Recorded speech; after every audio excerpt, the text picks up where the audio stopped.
Retired Navy SEAL and Recon Marine veteran Mike Sarraille. Mike, good morning to you. Steve, good to see you. I was reading in the Times of Israel this morning, according to the IDF, Israeli leaders have not yet decided whether or not there will be a ground invasion. That's just a head fake, right? I mean, they're massing tens of thousands of people right next to the spot.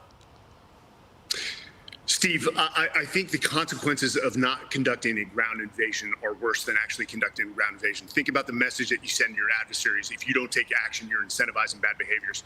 Now, what we're probably seeing Israel do is setting the conditions for that ground offensive.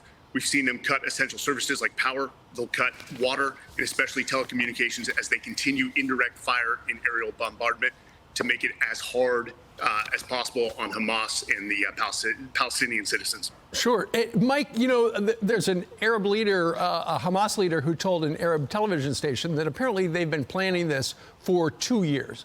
No more than 5 Hamas leaders knew about it, but they've been planning it for 2 years. So they had to have planned, you know what, when things get tough, they're going to cut the juice. And they did. Mentally, they have been prepared for this. What makes this worse is Gaza's equivalent to the size of Manhattan.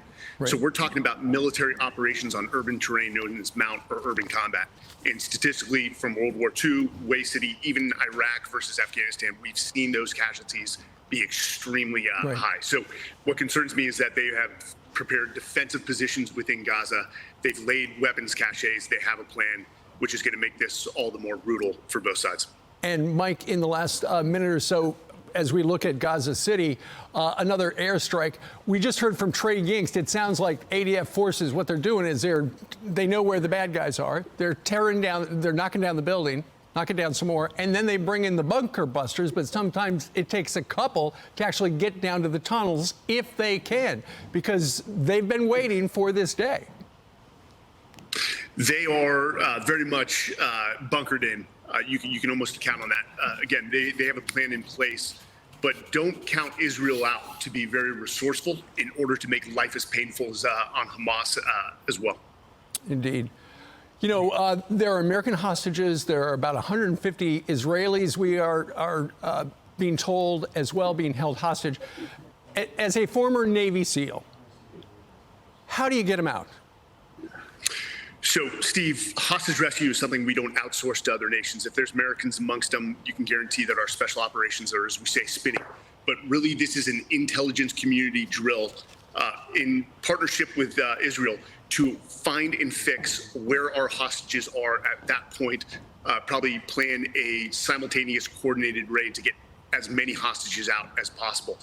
What makes this very difficult is that if they're in multiple locations and you rescue 60 of the 100, the other 40 are in a worse situation. So, you know, it's a bad situation, but don't discount our American special operations to pull it off and pull it off well. Well, fingers crossed on that. One other question for you. You know, we know there might be up to 150 hostages.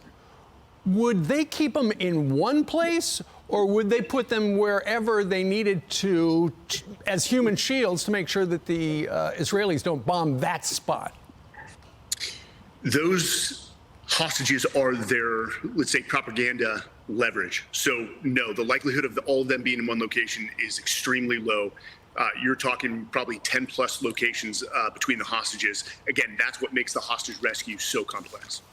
They're not just people, they're leverage. That is absolutely right.